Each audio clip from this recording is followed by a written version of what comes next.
ठीक है, हम लोग एक परमेश्वर के वचन से एक बात को सीखने के लिए जा रहे हैं।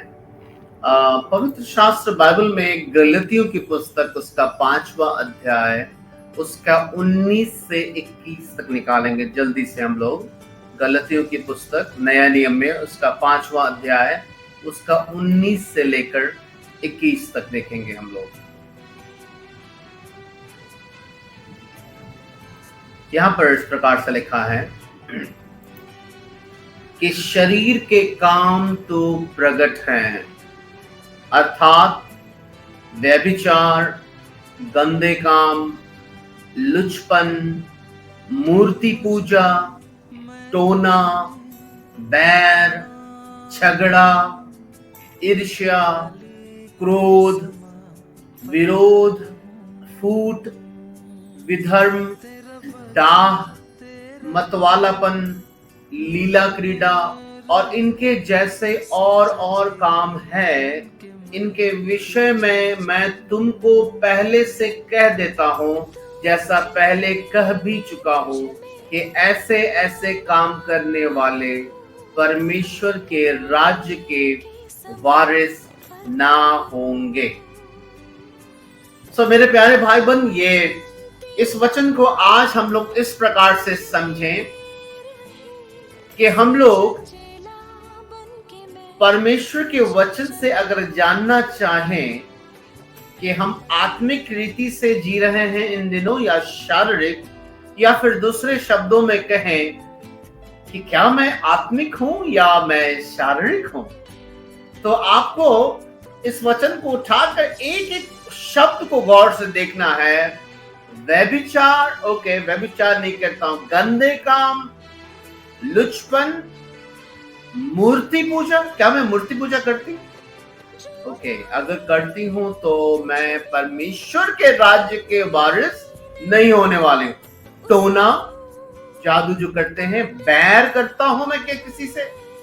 क्या छोटी छोटी बातों में झगड़ा करना, जलन रखना, गुस्सा आना, विरोध रखना, एक दूसरे के भाई बहन के विरोध में, कलीसिया में, अपने रिश्तेदारों के बीच में, छोटी छोटी बातों में फूट होना। अगर इस प्रकार की चीजें अभी भी हैं हमारे जीवन में, तो परमेश्वर का वचन ऐसा बताता है कि हम शारीरिक हैं और ऐसे काम करने वाले परमेश्वर के राज्य के वारिस नहीं होंगे। मैं फिर कह रहा हूं, हम लोग कई बार झगड़ा, ईर्ष्या, क्रोध, विरोध, फूट, विधर्म, इन चीजों को बहुत ही साधारण मान बैठते हैं और इसको ऐसा मान बैठते, अरे ये तो ठीक है, हम मसीही हैं, लेकिन अब थोड़ा थोड़ा बात में टेंशन तो होगा ही ना, थोड़ा थोड़ा बात में तो झगड़ा होगा ही ना। हम इसको बहुत ही सामान्य मान बैठे हैं और जिसका नतीजा हम ज्यादातर शारीरिक ही रह जा रहे हैं। मेरे प्यारे भाई बहन, मैं फिर कहना चाहता हूं, अगर आपके जीवन में आपको लगता है कि आप थोड़ी थोड़ी बातों में क्रोध करते हैं, आप दूसरे भाई बहन के विरोध लेकर बैठे हैं, आप फूट कराते हैं दूसरे के बीच में, आप अगर ऐसा है तो मेरे प्यारे भाई बहन, आपको तुरंत जांचना है कि ऐसे ऐसे काम करने वाले परमेश्वर के राज्य के वारिस नहीं।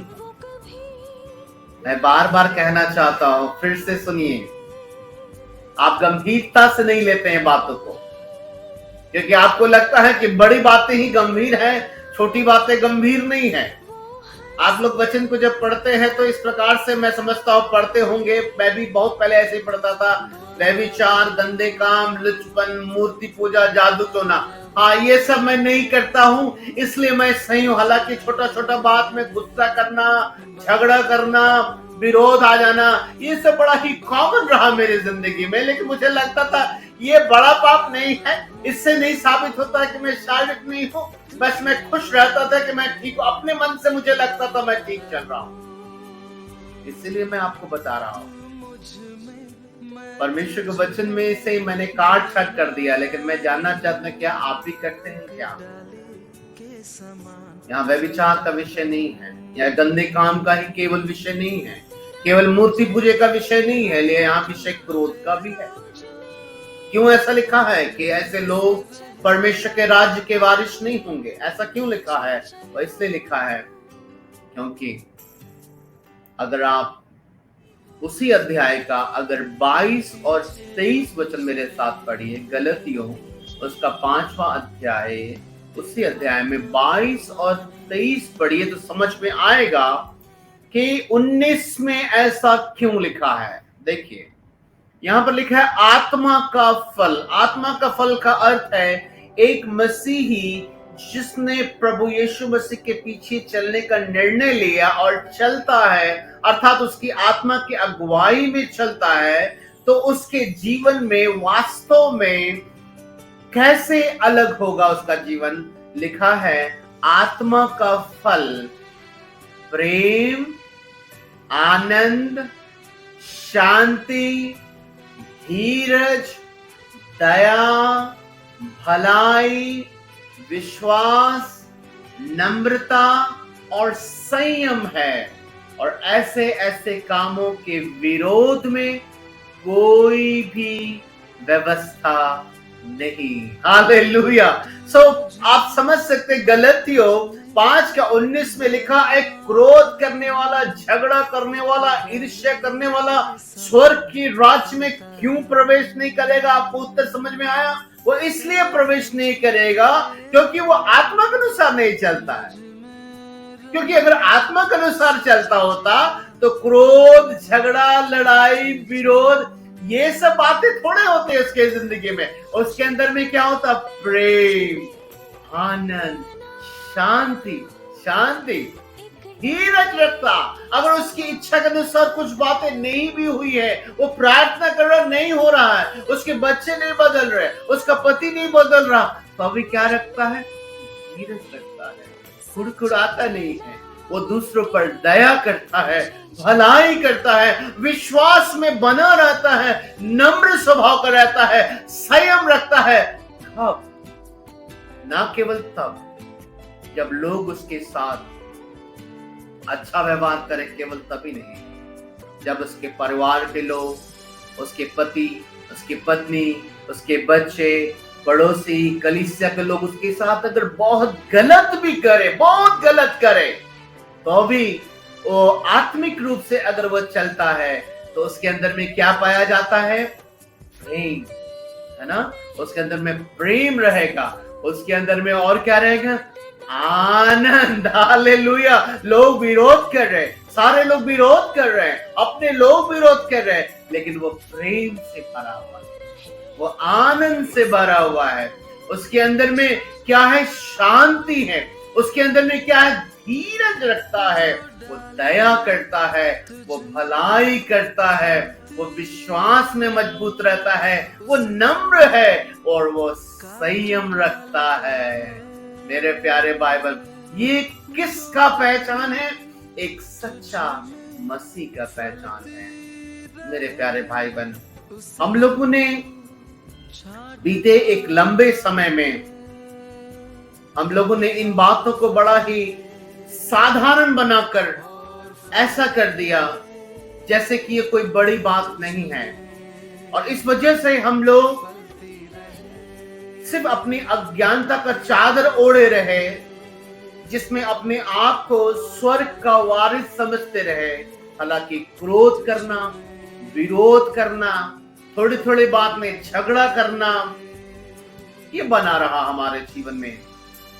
धीरज का तो कोई काम ही नहीं है। हर छोटी बात में धीरज टूट जाता है, अनाप शनाप बकना शुरू कर देते हैं, नेगेटिव बातें बोलना शुरू हो जाते हैं। ये सारी चीजें हमारे जीवन में बनी रही, और ऐसे हालात में भी हम रैप्चर में प्रभु के साथ स्वर्ग जाएंगे, ऐसे करके बातों को हम सोचते रहे। ये तो सच में मूर्खता है ना, क्योंकि बाइबल में तो साफ हम लोगों ने पढ़ा ना, गलतियों 5:19 में क्या लिखा, ऐसे ऐसे काम करने वाले स्वर्ग के राज्य के वारिस नहीं होंगे। सो अगर हम लोगों को सचमुच चाहते हैं कि हम स्वर्ग जाएं, तो हमारे जीवन में क्या क्या चीजें नहीं होनी चाहिए? बताइए, क्या क्या चीजें नहीं होने चाहिए? हमारे जीवन में व्यभिचार नहीं होना चाहिए, गंदे काम नहीं होना चाहिए, लुचपन, मूर्ति पूजा नहीं होना चाहिए, बैर, टोना, झगड़ा, ईर्ष्या, क्रोध, विरोध, डाह करना, ये सब हमारे जीवन में नहीं होना चाहिए। इसमें से एक भी अगर होने से क्या होगा, हम कैंसिल हो जाएगा हमारा स्वर्ग का राज्य, मेरे प्यारे भाई बहन। मैं आपसे पूछना चाहता हूं, आज इस संसार में आपको मालूम है अभी बहुत सारे दूसरे धर्मों के लोग जो हैं पहाड़ों पर दर्शन करने के लिए गए हैं ईश्वर को। मालूम है आप लोग, केदारनाथ गए, कहां गए।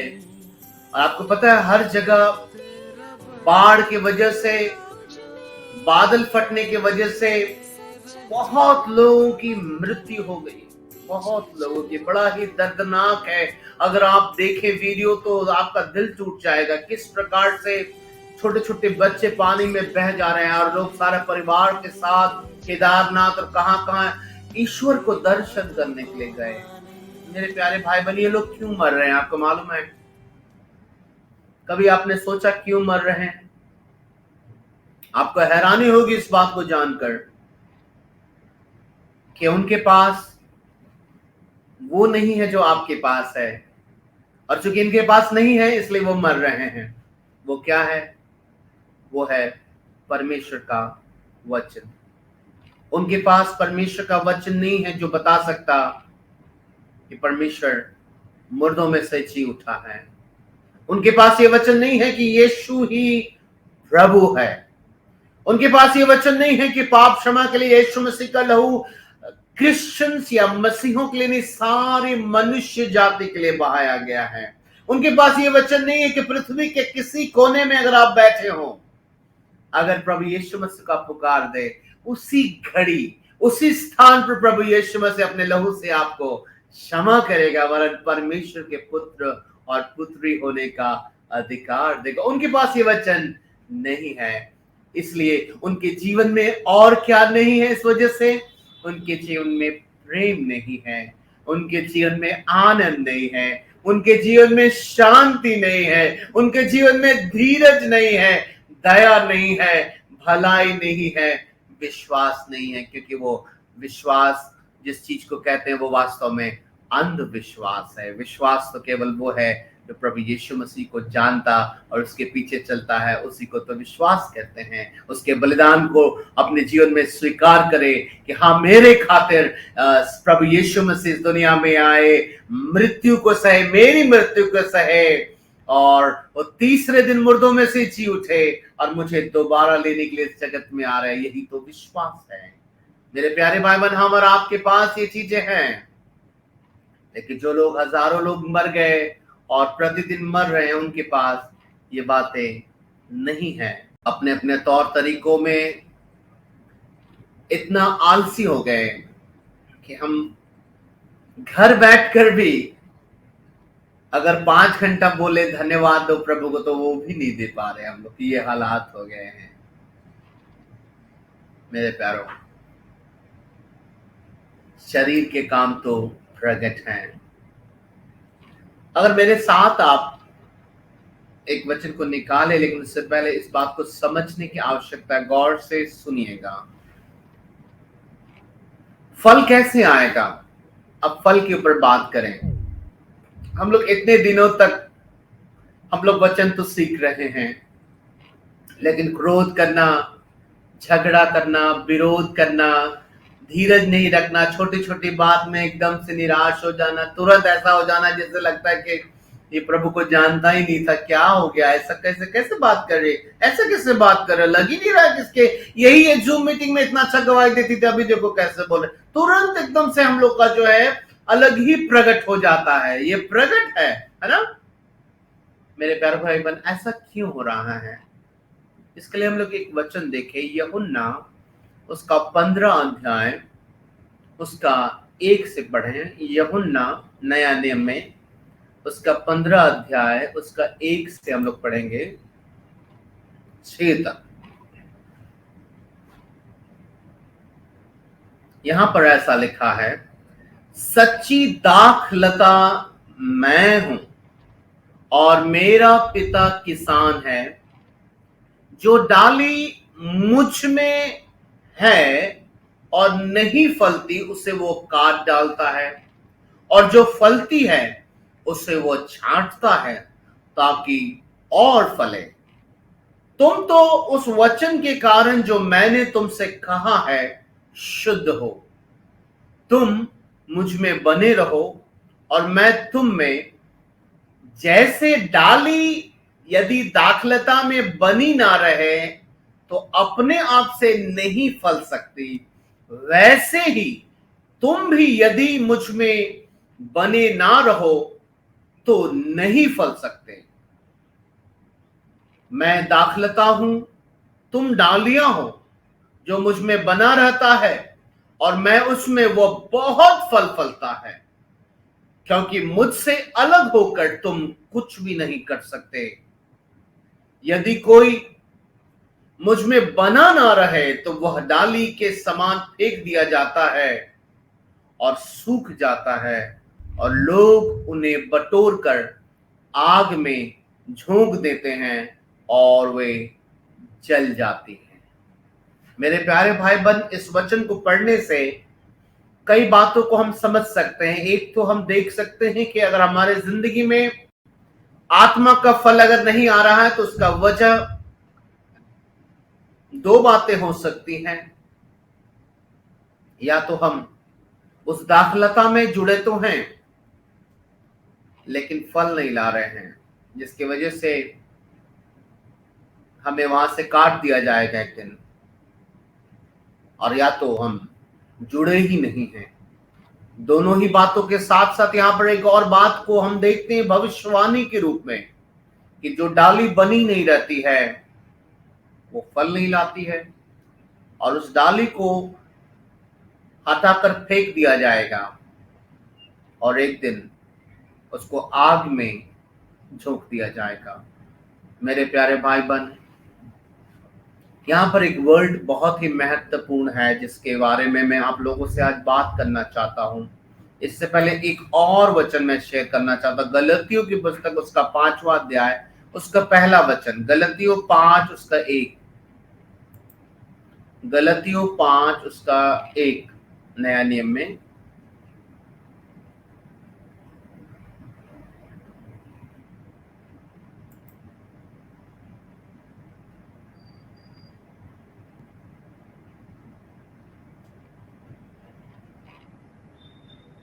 यहां पर ऐसा लिखा है, मसीह ने स्वतंत्रता के लिए हमें स्वतंत्र किया है, इसलिए इसमें स्थिर रहो और दासत्व के जुए में फिर से ना जुटो। यहां पर हम एक बात देखते हैं, अब गौर से आप लोग सुनिए।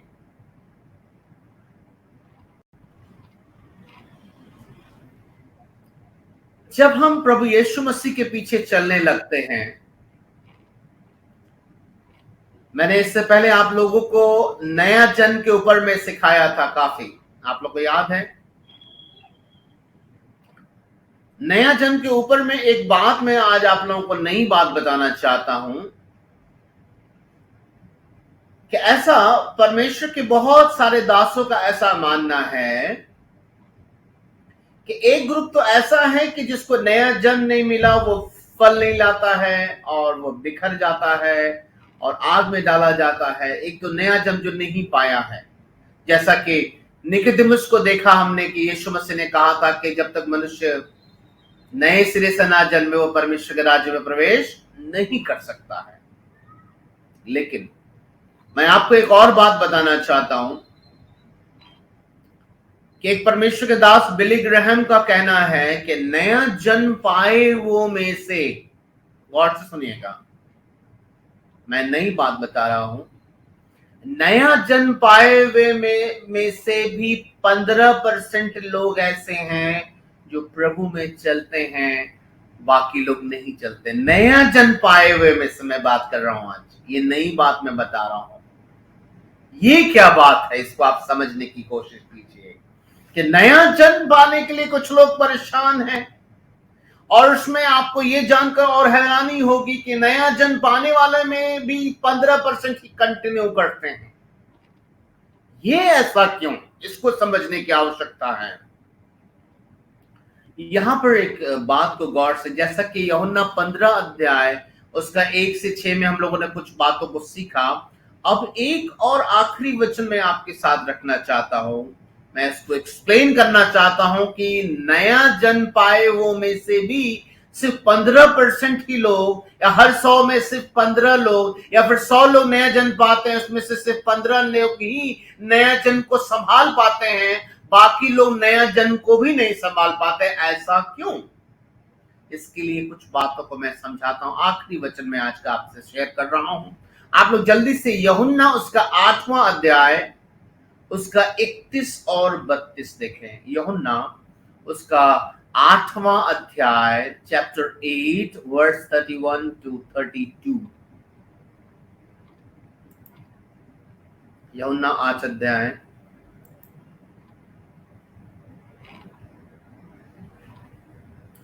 यहां पर देखते हैं, यीशु मसीह ने यहूदियों से जिन्होंने उस पर विश्वास किया था, आप समझ रहे ना, यहां पर यीशु मसीह किन से बात कर रहे हैं? विश्वास करने वालों से, या फिर कहें यीशु मसीह नया जन्म पाए हुए लोगों को कुछ कहना चाह रहे। किनको कह रहे हैं? ढीठ और उदंड लोगों को नहीं। गौर से सुनिएगा, जो लोग नया जन्म पाए हुए उनसे बात हो रही है। निकोदेमुस नया जन्म नहीं पाया था, यहां पर वैसे लोगों से बात हो रही है जो विश्वास कर लिए हैं। अब गौर से देखिए क्या लिखा है यहां पर, यदि, यहां पर शर्त है, यदि तुम मेरे वचन में बने रहोगे तो सचमुच मेरे चेले ठहरोगे और सत्य को जानोगे और सत्य तुमको स्वतंत्र करेगा। मेरे प्यारे भाई बहन, यहां पर रहस्य क्या है हम लोगों के जीवन का? या फिर हम कहें कि 100 लोग नया जन्म पाते हैं, उसके बावजूद सिर्फ 15 लोग ही हर 100 में नया जन्म को क्यों संभाल पाते हैं? इस रहस्य को हम देखते इस वचन से स्पष्ट होते हुए, ये ऐसे है कि अक्सर हम लोग इस वचन को याद रखते हैं, यूहन्ना 8 का 32 याद रखते हैं कि सत्य को जानोगे और सत्य तुमको स्वतंत्र करेगा। ऐसे करके हम लोग अक्सर याद रखते हैं कि सत्य को जानना है और सत्य तुमको स्वतंत्र करेगा। लेकिन गौर करिए इस बात को कि यीशु मसीह ने सत्य को जानोगे और सत्य तुमको स्वतंत्र करेगा ऐसा नहीं बोला है। यीशु मसीह ने कहा है कि यदि तुम मेरे वचन में बने रहोगे तो तुम मेरे चेले ठहरोगे और तब तुमको सत्य मिलेगा, तो तुम स्वतंत्र हो जाओगे। हालेलुया। मेरे प्यारे भाई बहन, आज हम और आप में से मैक्सिमम लोग अपने आदतों के, अपने क्रोध के, अपने झगड़ा करने की आदतों के, अपने सांसारिक लालसाओं के दास हैं। हालांकि हमारे पास सत्य तो है, हमारे पास सत्य पहुंच तो गया है, लेकिन अभी भी हम स्वतंत्र नहीं हैं। हमें नया जन्म तो मिला है, लेकिन हम अभी भी उन 15% लोगों में क्यों नहीं हैं? इसका आंसर देखिए क्या मैं बता रहा हूं। यीशु मसीह ने कहा कि सत्य को जानना काफी नहीं है, यीशु मसीह के साथ बने रहोगे, अगर उसके सत्य में बने रहोगे तब तुमको सत्य स्वतंत्र करेगा, वरना सत्य तुम्हारे लिए किसी काम का नहीं।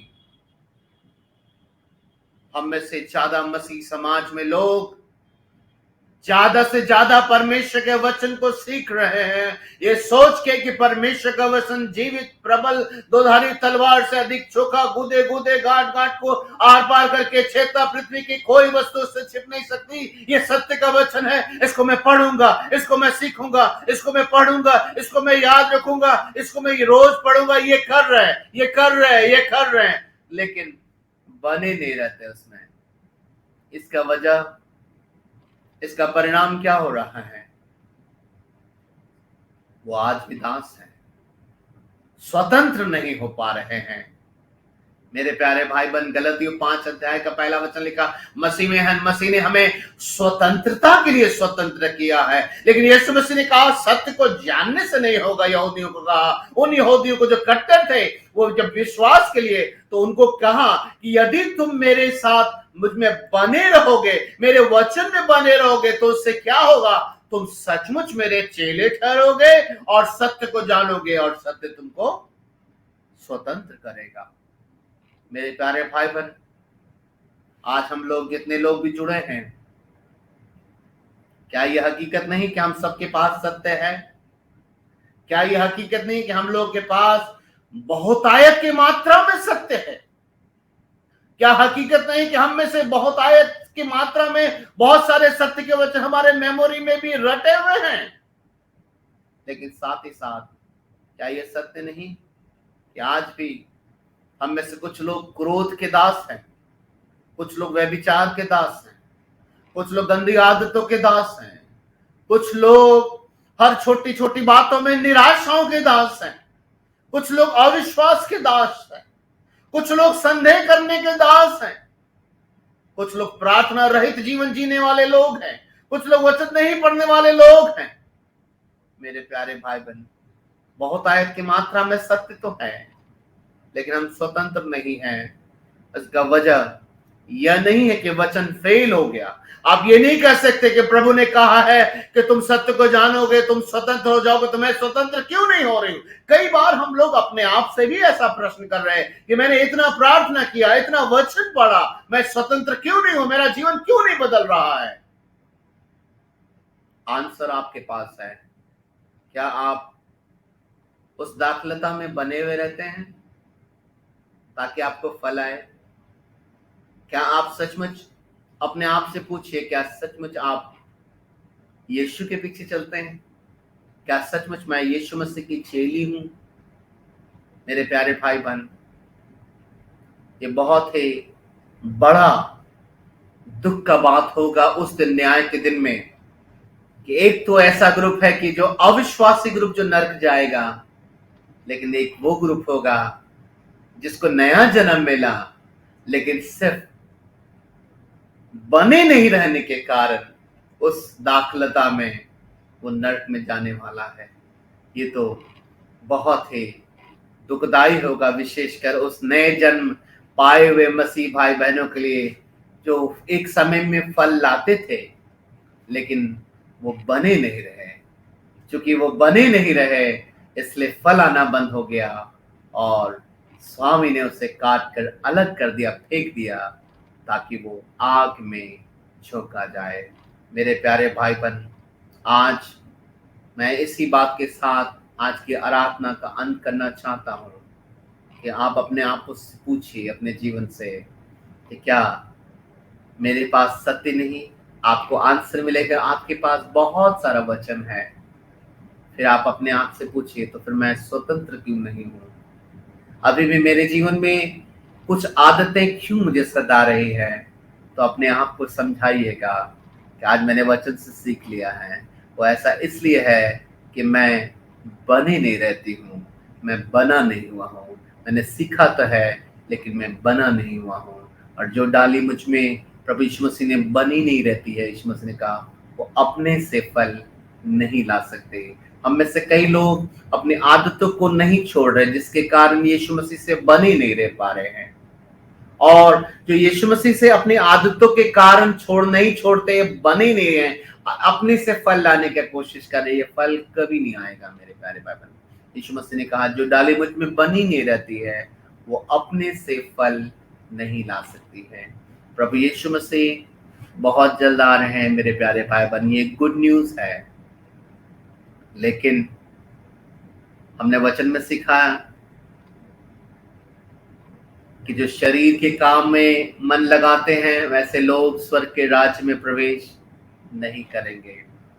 आज हमारा आपको प्रभु ने आज का दिन दिखाया कि हम अपने आप को जांचें कि हम कौन से ग्रुप में हैं।